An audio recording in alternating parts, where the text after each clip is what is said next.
Well, welcome to the Oh, Diff'rent you Folks start. podcast. You started too soon. No, you were like one. That's good. You were People like, are there's automatic. Now we one, got and conflict. then went away. People are locked in. They got to know what's. And then I went, no. Well, you This have is to good. say the no part. You can't just do.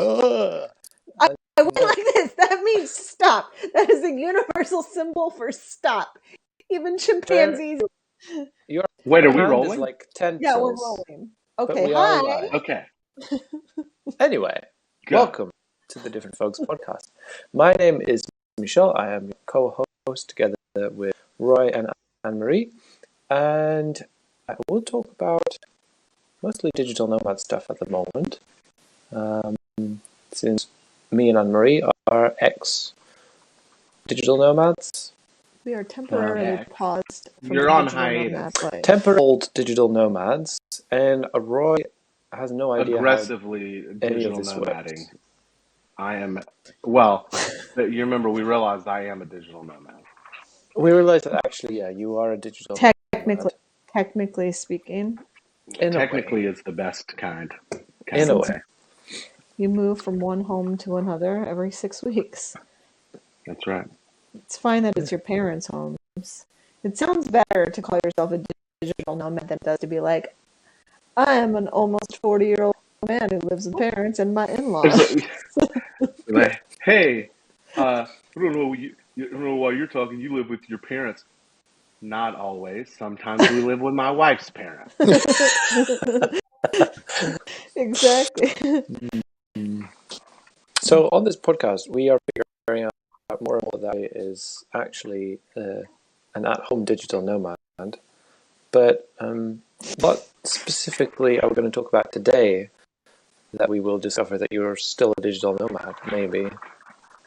Today, we're going to figure out a little bit more about the benefits, the disadvantages, the obstacles, the challenges, the things that are going to trip people up and get them put in prison for life in a Russian gulag if they don't know.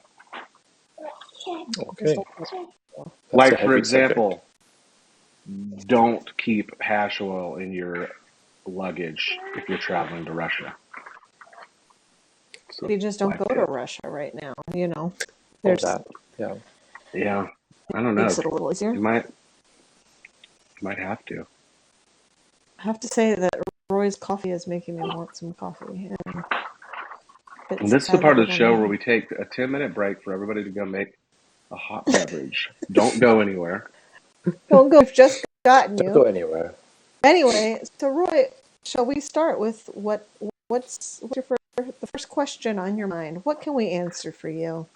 Yeah, so let's just dive in. What would you say was your experience when you first were becoming a digital nomad? What were the things where you were kind of like, oh, wow, this is so much better? And what were the things where you were like, gosh, I didn't know I needed to bring my own toilet paper? Stuff like that, where it wasn't so good. I think you should answer that one first, Amber, since you sort of kept a similar lifestyle, but just went nomad. Okay. So, yeah, I mean, I've been working remote for a long time, so I more or less just kind of started. Well, I took a little break and just traveled, but then when I started working remote again, that wasn't difficult by any means. Like, I'd already been doing that. So then I just started traveling. There is a ladybug on the attack. Woo! So what?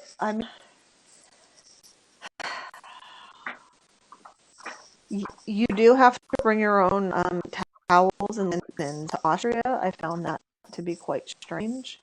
That's got to take up some room in your luggage. When you rent from places in Austria, yeah, you have to bring your own linen, or you have to pay like $8 a day or something to rent them, which is absurd.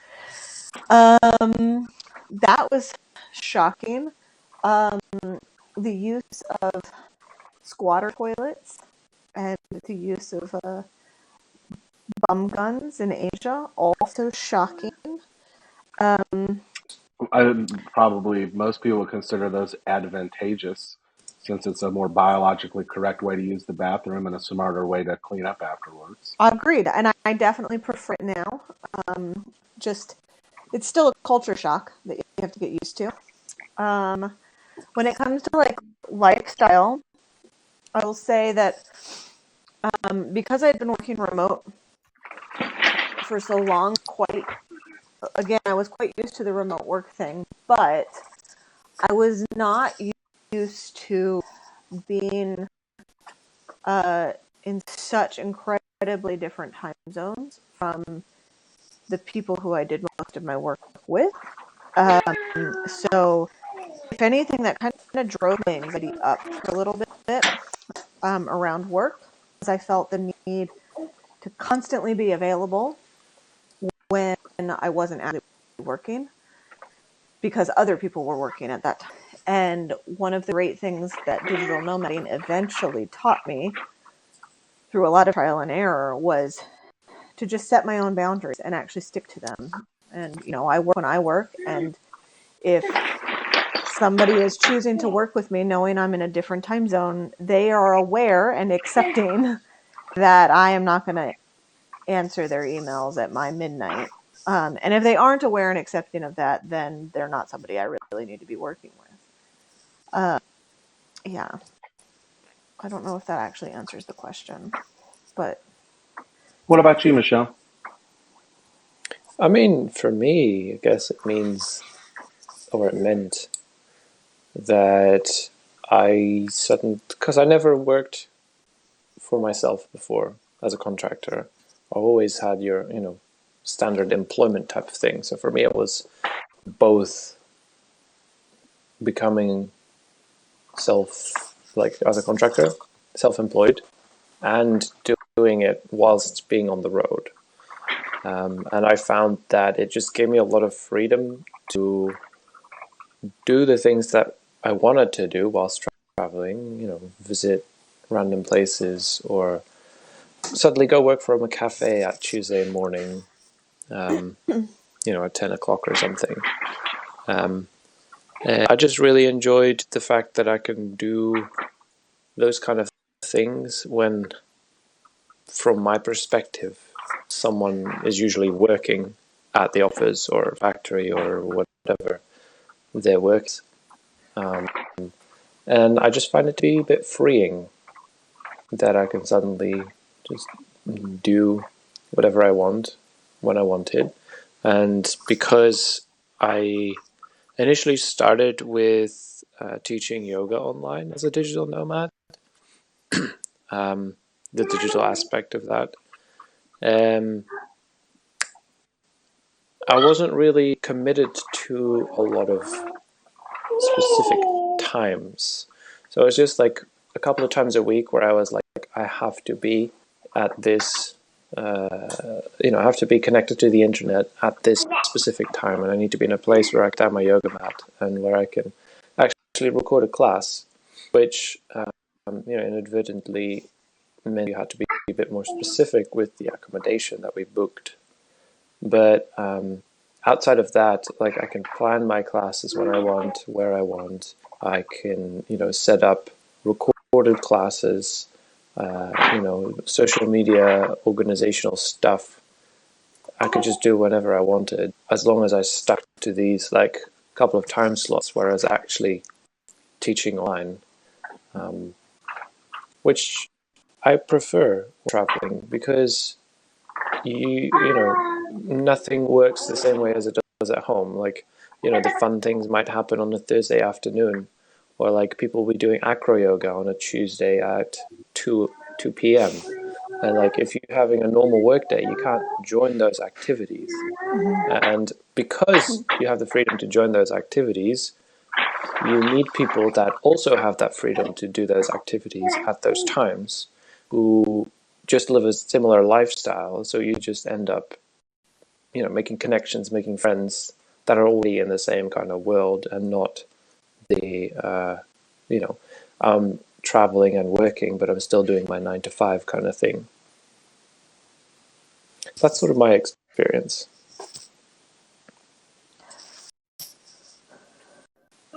For me, I have to say one of the biggest benefits is when you have 4 kids, it's so great to have your in-laws or your parents around to help with the baby. So that's a pretty big benefit of being a digital nomad, I would say.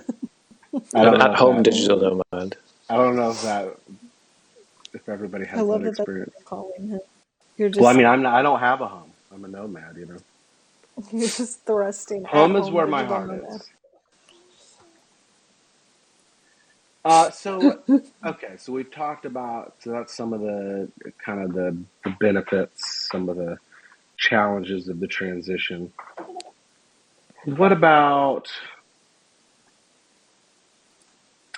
work-life balance? Would you say that I know Anne Marie, you were talking about how sometimes so like people either they understand that you've got a different schedule or they're just not going to be the kind of person that you can Mm-hmm.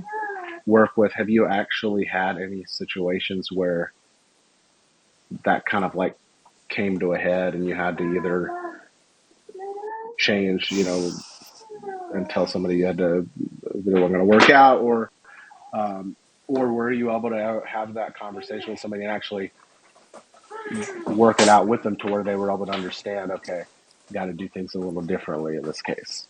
Yeah, I mean, so there's definitely clients who you might be like uh, bidding on who decide you're not you can't reliably be in a time zone that where I can talk to you all the time.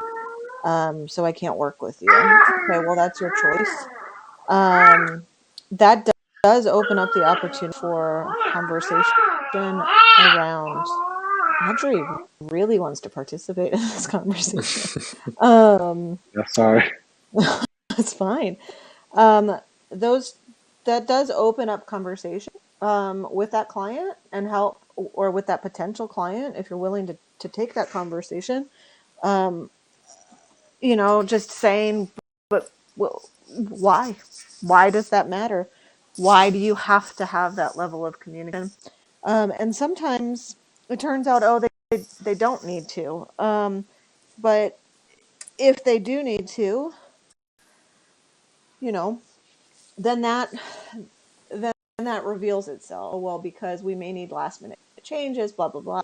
Well, then you have to decide, is that something I'm going to be able to accommodate anyway? Am I willing to make last minute changes? With When I was digital nomading and employed, um, I was in Mexico, and I woke up morning to find that I had received several emails from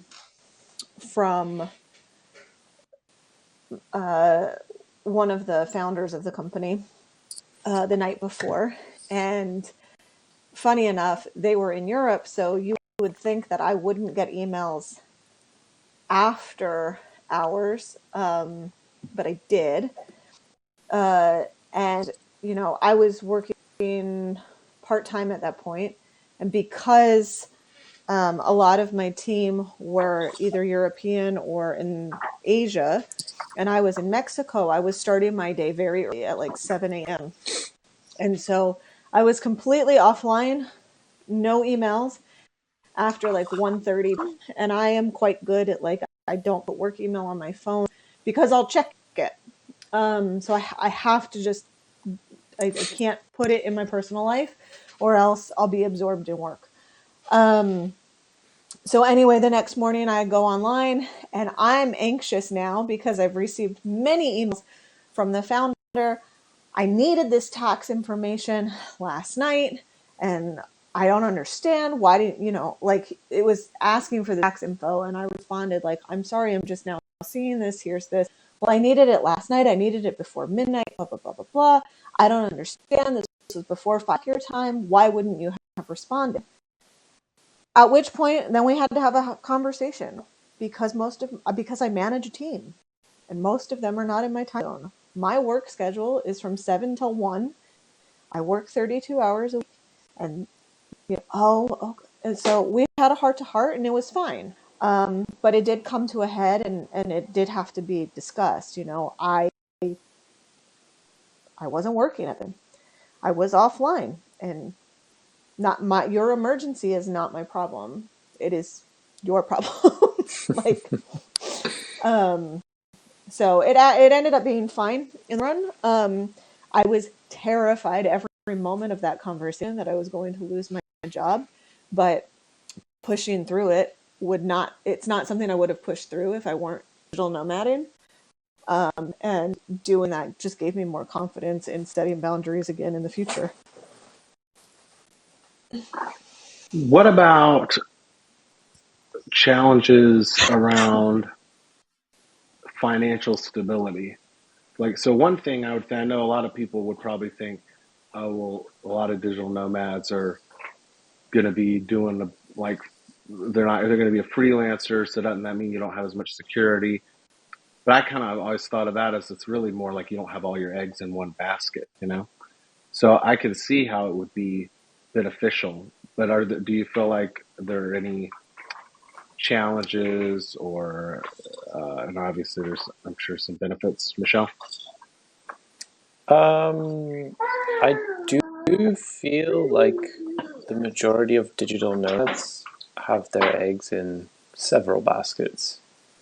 I feel like, yes, the people that take the like more traditional like unemployed route tend to just have the one, like they're employed, so they don't need to. But anyone that contractor or does, marketing as a whole, like they just do different things. They have different clients, and they all sort of bounce off each other as they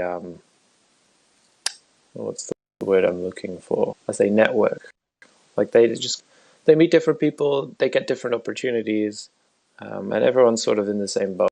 So they're all like, oh, hey, you do photography and I do marketing. So like, hey, can we do something together? And like things branch off and meet back together. And like, there's just a hub of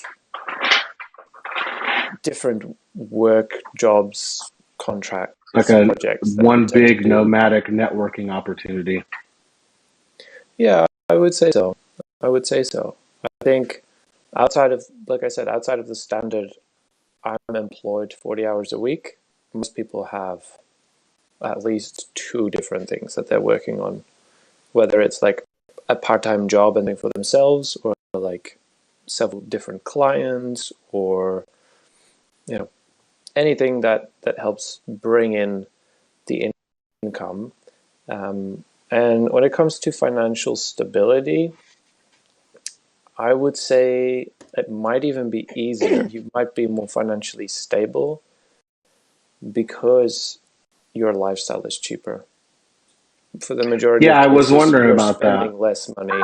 So like, sure, you might have a bad month, but you're earning twice as much as you need to spend to live in this place.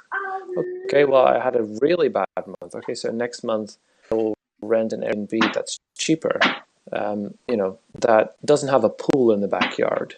I'll go Yeah, you have to a a lot more public pool. flexibility. Do you think that Like you anybody can ever actually like says, "Well, I'm going to actually travel to someplace cheaper"? All the time. all the time, All the There's time. people. So like a friend of ours who is a digital nomad, he, um, comes to Europe, does European things, but Northern Western Europe is one of the more expensive places to be. So like you go there for a little bit, and when you see like, okay, well, um, I've seen the things that I want to see. I'm now going to go somewhere cheap, so I can save up a bit of money or whatever the situation is. But Like people he's tend to deliberately like, going.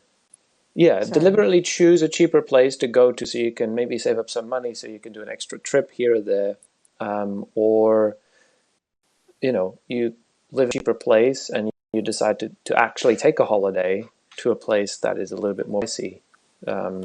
So you just have the ability to be like, oh, well, next month I have a lower budget, I have a few less clients, so I need to find a spot that is cheaper for me to live. Okay, well, this month I'm spending €2,000 total on whatever, or $2,000, doesn't matter. But next month I have to, see if I can get by on 1,000. Okay, well, I know Vietnam is pretty cheap, so my flight there costs $300, and I get an Airbnb for $300, and I can spend $300 a month on food. I'm at my 1,000. Cool. And then after a month in Vietnam, you maybe stay a little bit longer in Southeast Asia where it's still cheap, and then you're like, let me go, I don't know, Southern Europe or something, Italy. Not the priciest, but definitely more expensive than there. So you can just be like, okay, bigger budget, I'll go to these countries. I have a low budget, I'll go to the other countries. For the same reason that backpackers go to Southeast Asia, Central America, South America. It's just cheaper, where their money lasts for a bit longer, and then they go home and they work again, or, whatever they do. Well, so just to kind of add to that, also, like, especially if you're a contractor, you become very good at looking for work. You're in a constant state of looking for work. And it's something you're used to do. So it's not as difficult to deal with as it is if, let's say, you've worked the same job for a year and a half and suddenly you're let go for no reason. And now you have to, like, go through all of this process of putting together your resume, and you start power looking for work, but you have nothing else to do in the meantime. And you're watching your savings plummet each month that you don't get hired. And I mean, I speak from experience on that. And I would say, especially for private sector Americans, private sector, like government, I feel like government and education are really the only industries in America that offer, like, long-term contracts for employment usually. Whereas at least in Western Europe, if you become employed somewhere, they usually give you like a 1 or a 2 year contract. It's almost impossible to get hired unexpectedly. So you have a lot more job security. Whereas, like, I've always worked in the private sector in the States. I literally came back from vacation one time and was laid off the day I got back, when I had no idea that was going to happen. So whereas when you are a contractor, you kind of live in this constant state of, this person might not choose to contract, and okay, well, I have some savings, but it won't be as affected because I have this other client as well. And so I would say it's almost potentially more financially secure. Because, yeah, you don't have all your eggs in one basket, and you don't have to blow through all of your savings in order to make ends meet. You just pick up and move, like Michelle said. Anne Marie, I wish you hadn't stopped knitting, because that was going to provide a nice segue into our next question, which is, how do you handle distractions when you're especially when you're first transitioning and you're on the go? Maybe you're staying in a hostel, and so there's not even like the an option to say, oh, well, I've got an Airbnb where there's a desk. How do you kind of stay in the zone? Oh, Audrey would have also been a good segue, A good segue, because she's yeah. over here. She's over here. I teach them how to do the little ET. I get them to, I call it, yeah? I say, give me one. And I teach them to put their little finger out, and then I put my finger out. And so she keeps looking at me and doing this. And I keep it. Oh, she's doing That's this too. super cute. So, distractions. I don't know that that's a digital nomad question so much as it is just a remote work question, to be honest. Because it's really no different than it Well, is in a just... way, I guess you have to change. when you're moving to different places more often, maybe it's a little bit more, I guess, especially if like for somebody who, if you're, I don't know how realistic it is to actually backpack and freelance, but if somebody's doing something like that, maybe it makes it a little more challenging. Yeah, I mean, people do backpack and freelance, and I will 100% recommend don't stay in hostels if you are if if work needs 20 hours or more of your time, unless it's a hostel that is specifically designed, which it's starting to happen for digital nomads. I wouldn't recommend staying in hostels unless you have the money to pay for a co-working space. We didn't hear anything you just said. No, we still don't hear you. I We think you've still don't muted hear you. yourself. So I'm just going to keep answering that question. I would say with hostels, only stay in it if you have the money to spend on a co-working space every day so that you have a place to work. And otherwise, like, handling distractions is sort of the same as it would be with remote work. Like, you have to give yourself some sort of routine and stick with it. If you're somebody who can function without a routine, great. But everyone sort of just finds their vibe at some point. And Michelle and I, for example, often get distracted and discover that if anything, being distracted one day helps us work that much harder the next day, because then we both have this little bit of fire under our asses because we just didn't get any work done the day before. Yeah, that's very true. I mean, the benefit of like being distracted like that when you're traveling is that you're actually going to go and do something, new and interesting. Like you'll be super distracted in the morning, and then in the afternoon you're like, well, might as well go on this hike now because like I'm not going to get any work done. Whereas at home you'd be like, well, I'll just sit and watch some Netflix, which that still happens when you're traveling, but less. Also Possibly, think, but I think also at home you have much more insight into what is available to go and do that is distracting. And when you start working remotely at home, you're like, oh, I can finally go do this thing that's like a 2-hour drive away that I just haven't gotten a chance to do yet. And yeah, that's true. That's true. I'd say anyway, sorry, I go outside off. of the one like distractions that you're dealing with that are the same as if you were freelancing or as if you were just working from home. Put it that way.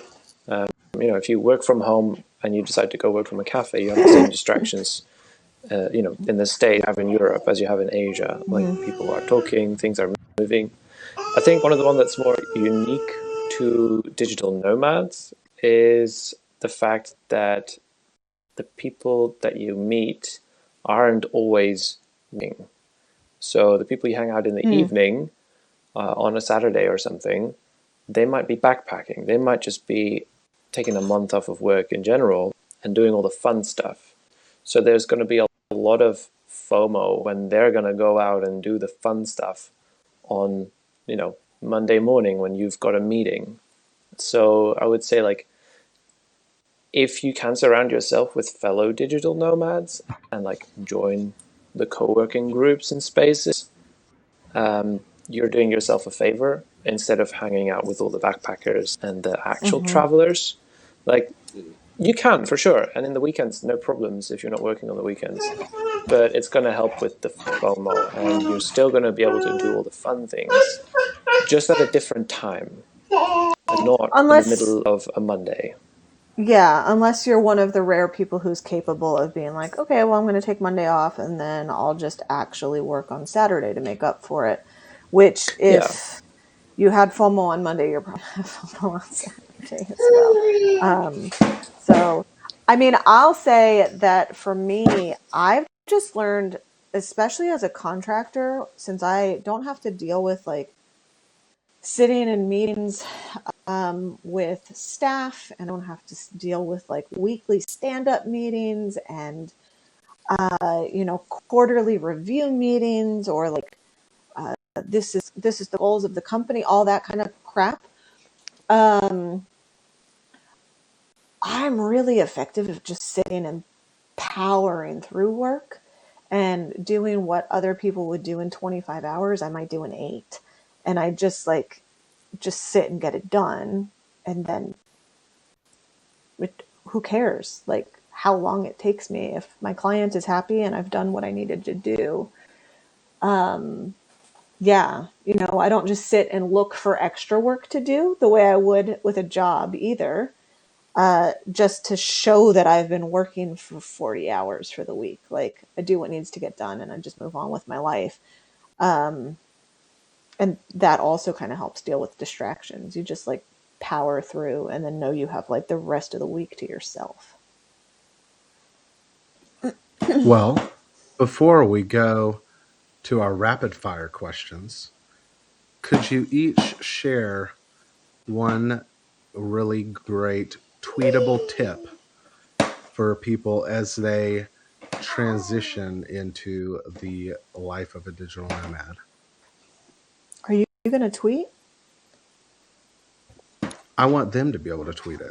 Oh, you want them to tweet it? Great. Look, we got 21 viewers. They want to share. Man, we're really. They want to share the word. They want to share the news. One tweetable tip for starting life as a digital nomad. Just as we all do when we're talking and listening to ourselves talk, just stop when you get to 280 characters. Purchase. I think it's actually 400 something characters now. I think they upped it, didn't they? Or was it 140 was doubled? I think they doubled it to 280. I don't know. But listen, Emery, I know. Anyway, I know that you are just desperate to share one female specific transitioning tip. So if you want to do that one, and then I am desperate to share that one. Ladies, bring condoms and get an IUD. If you have, I think you mean people who menstruate. Yeah, sure. Never mind. We'll cut that. If you have, no one's watching this far anyway. It's we lose everybody like 30 seconds in, and then we say the so it's fine. If you are a solo female traveler and you have any thoughts that you may be sexually active while you are traveling, especially in less developed countries, in many of them, it is not legal for a woman to buy birth control if she's not married. Birth control may not be legal at all anyway. And even if you can buy it, sometimes it's a little sketchy. And so just bring condoms with you, the ones that you trust. Bring your own trusted form of STD protection. And I highly recommend an IUD for making sure that you don't end up with a baby daddy that you don't want. This is a baby I did want, so I'm not speaking from experience on Isn't that one front. of the benefits, though, of the digital nomad lifestyle, that if you get a baby daddy you don't want, you just go to the next country, right? It's probably a little easier. Does anybody really want a baby daddy who was just some random stand from another country, though? Most people don't want that. Different strokes for different folks. Am I right? I mean, if you want that, if you really want to trap a man into, relationship and giving you, maybe you don't want to trap. Maybe you just want to leave. Maybe you just. That's the way to do it, but that's a cheaper way than having to go through the whole artificial insemination thing. It's true. Say that typically it's the other way. The local women want to trap you, by getting with your child. In the developed countries. Wouldn't that be so flattering for somebody to want to trap you like that? In a way, I guess. I thought about doing it. I would say it's very honored that you choose me, but you might as well choose Bob next door because you don't really care as long as he's white or rich. Oh gosh, we're gonna have to cut a lot of stuff out of here. I don't think it's about being white. I think it's about being a European. If you're in a Mm. having a strong passport and a strong economic system, you know, if you're in Thailand, that would be why the Thai person might try to trap you. True. Yeah, we got to cut out like I mean, I'm like, stories. even as we speak, I think Anne Marie, I think you're the only person who hasn't said anything that's like three strikes and we're out. Okay. God. I am a person of color, so I can say those things. He It is is he is fine. part Indonesian, so he's a minority. I have Asian blood in me, so I can make Asian jokes. Oh, well, you know what? If You, you on could the get a other hand, little bit of a Roy, tan, that would help us. Okay. We're in the I will get Netherlands there right in now. summer. It's really hard to hear. All right, listen. Oh. We're going to cut out just a huge portion of this This is a and jump live into stream on YouTube. You cannot cut out things. I Yes, can you trim the can. You can cut start. it. You can. I think we can I cut. think you can trim it in the middle. Hmm, I don't know. We'll see. I don't know. We desperately need to. Um, so rapid fire questions. Ready? Yeah. All right. What inspired you to become a digital nomad? Go. Who? You pick. Whoever gets Oh. in there. It's like when All it's right. like when they throw down a knife and the people have to fight over the knife to see who can kill the other person. I started traveling. I just wanted to keep traveling, but I was running out of savings, and I had been working remotely for so long anyway that I was like, sure, why the hell not do it from another country? That's me. Similar. I got tired of looking for new jobs where backpackers get ripped off and work crazy hours for little money and maybe a bit of accommodation. So I was like, I need to find a way to work online so I can just bring that with me and just stop, switching careers in that sense every single couple of months. And I think Anne it Marie was was an me. influence in that. Yeah. I think he just wanted to keep traveling with me and knew that he couldn't do that if he didn't have remote work, and he just had to find a Needed to way. fit into that world. Because I was just, so enticing for him that he couldn't. All right, Michelle. Favorite location you've worked so far? Go.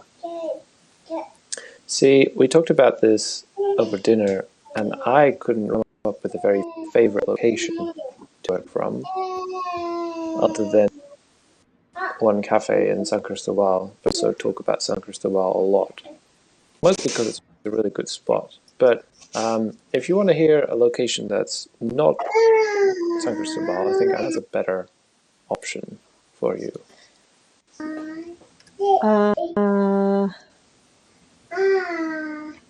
I don't remember what I decided was. You say San Cristobal, she's done. Forgot So every other place where you could I do. possibly I work. forget every other place. San Cristobal is just so amazing.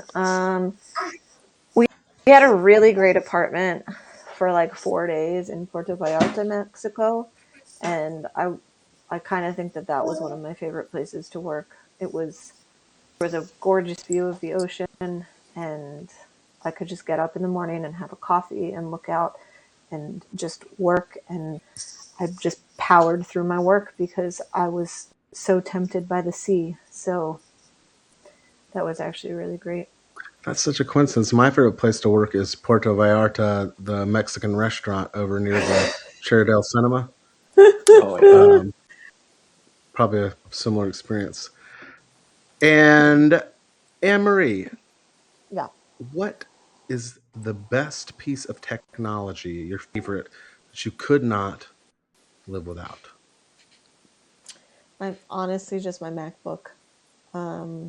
It it is my ability to access everything everywhere, and it is what gives me my money, and everything else can be replaced if needed. My MacBook would be a really hard one to replace, in part because it costs so much to replace it. Back in the day, But you wouldn't even need a computer. You just go to a cyber cafe. Apparently, they don't have yeah, those anymore. exactly. Mm-hmm. but I'm really bad at backing up my files. So if I lose my MacBook, I'm fucked. What Yeah. about you, Michelle? If it So were me, I would say that jacket, I sweater mean, you jacket. said it's pretty good technology. if you're living in a cold country. I wouldn't Where call do it a you piece get? of technology. Put it It's on the World technology. It's Wide got a Web. zipper. It's got a Really? zipper. Oh yeah. Yeah. Well, Have you I'm gonna guys ever need seen that. a I'm gonna zipper? need that Like URL, and we'll throw that in the show notes. that was like 10 years ago, so I'll see if that's still available. You've got a strong jacket game. That's not the first time you've been wearing a jacket that I wanted. Oh no, this is my wear it every day when I'm a bit cold kind of jacket. Okay, so but your But you've favorite also worn actual leather technological jackets. thing? I would say the good old phone.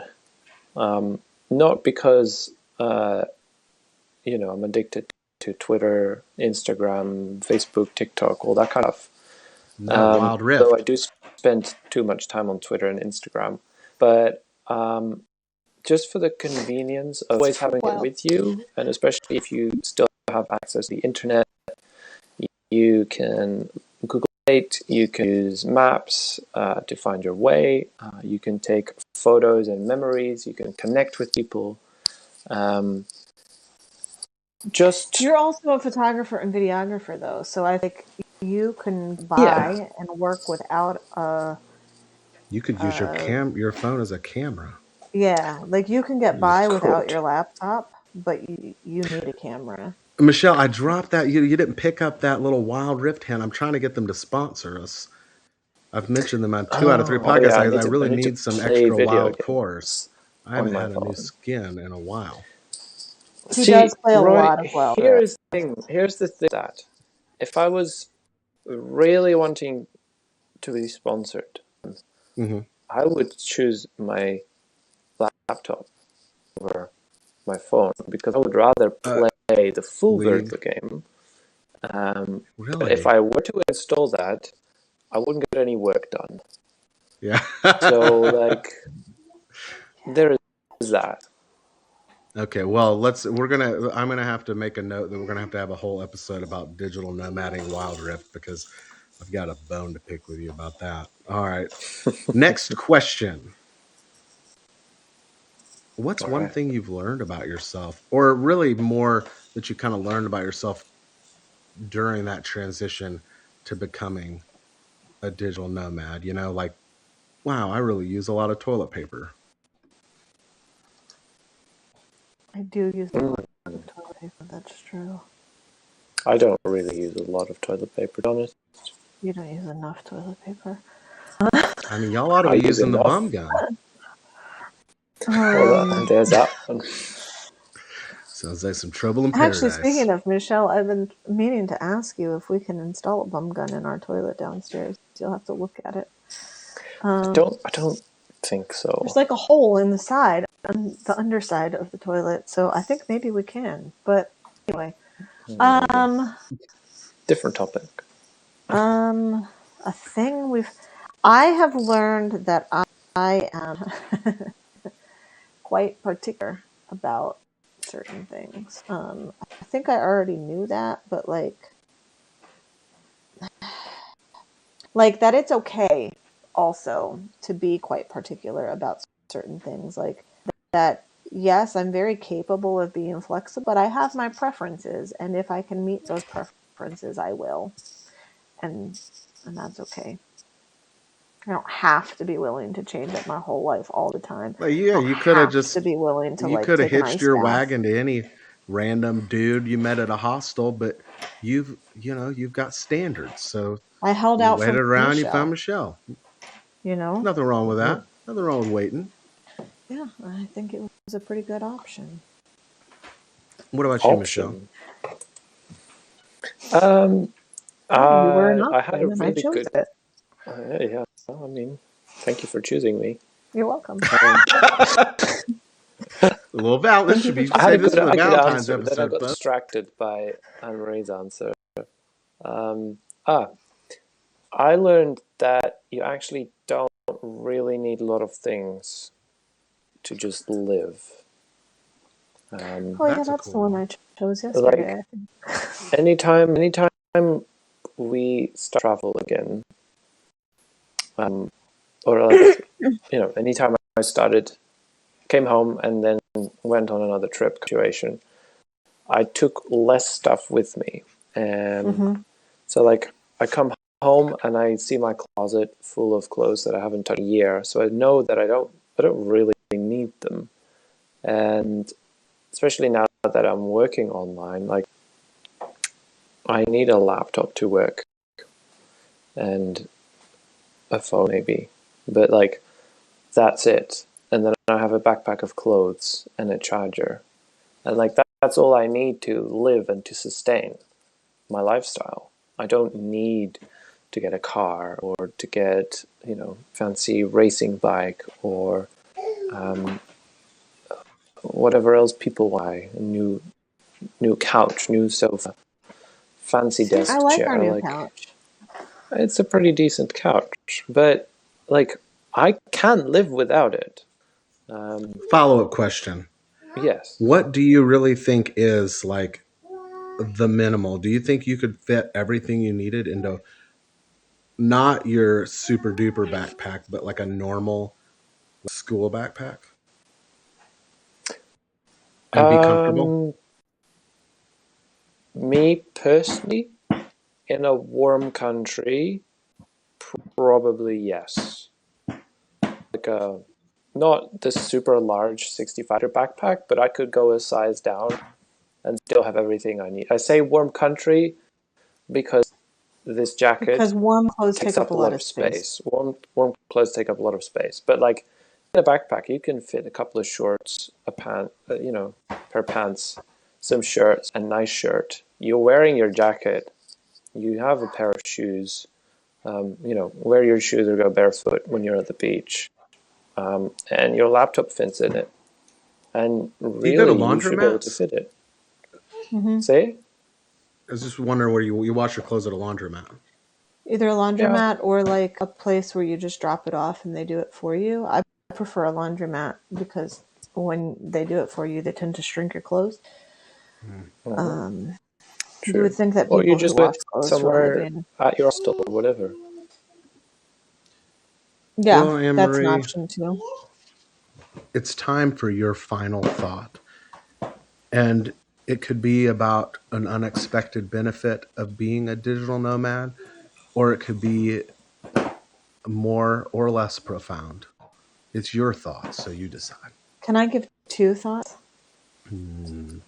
Well, you can give They're two both thoughts, but quite only the quick. second one will be your final thought. Okay.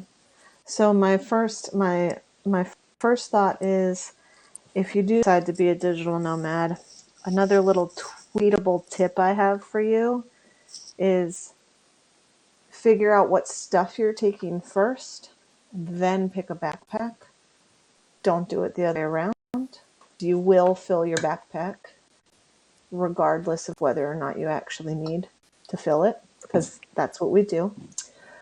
And then my other final thought is an added bonus of being a digital nomad is getting by pastries in every country. They're all very different.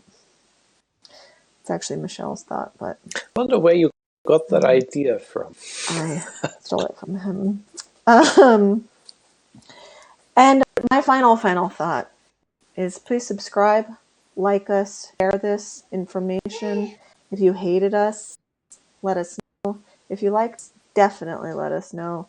Leave And a don't forget comment, to all smash the that things. bell.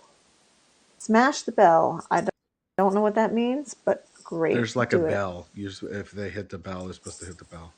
Okay, so we'll be here again next week at 9:30 Eastern Standard Time, 3:30 Central European Time.